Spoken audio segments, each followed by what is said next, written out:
Supreme court में आज NEET परीक्षा से जुड़ी सुनवाई हुई है। नीट काउंसलिंग पर रोक लगाने से सुप्रीम कोर्ट ने साफ इनकार कर दिया है। सुप्रीम कोर्ट ने एनटीए को एक नोटिस जारी कर जवाब भी मांगा है। अन्य याचिकाओं के साथ 8 जुलाई को अब सुनवाई होगी।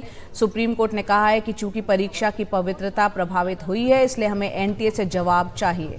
इस याचिका में पूरे मामले की जांच एसआईटी से कराने की भी मांग की गई है। साथ ही 5 मई को नीट परीक्षा रद्द करने की मांग याचिका में दोबारा यहां पर की गई है। आशीष भार्गव सुप्रीम कोर्ट में ही मौजूद थे। आशीष, सुप्रीम कोर्ट की तरफ से इस परीक्षा से जुड़ी क्या क्या बातें कही गई हैं?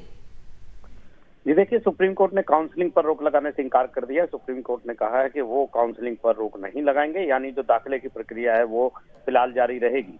सुप्रीम कोर्ट ने ये भी कहा कि चूंकि इस मामले में जो परीक्षा की जो पवित्रता है वो प्रभावित हुई है, इसलिए एनटीए को कुछ सवालों के जवाब देने होंगे और सुप्रीम कोर्ट ने एनटीए को यानी नेशनल टेस्टिंग एजेंसी को नोटिस जारी किया है। और क्योंकि ये मामला पहले भी लंबित रहा है, चीफ जस्टिस डीवाई चंद्रचूड़ की अगुवाई वाली बेंच ने मई के महीने में परीक्षा के रिजल्ट पर रोक लगाने से इनकार कर दिया था और नोटिस जारी किया था एनटीए को। और 8 जुलाई को यानी सुप्रीम कोर्ट जब खुलेगा, वैकेशन खत्म होंगी, तो सबसे पहले ही दिन इस मामले की सुनवाई होनी तय हुई है। तो इन याचिकाओं को भी जोड़ दिया है उसी याचिका के साथ वैकेशन बेंच ने। 8 जुलाई को इस मामले में अहम सुनवाई होने जा रही है। तो फिलहाल काउंसलिंग पर रोक नहीं रहेगी, लेकिन सुप्रीम कोर्ट ने भी सवाल उठाए हैं। कहा है कि परीक्षा की जो पवित्रता है वो प्रभावित हुई है, इसलिए एनटीए को कुछ सवालों के जवाब देने होंगे।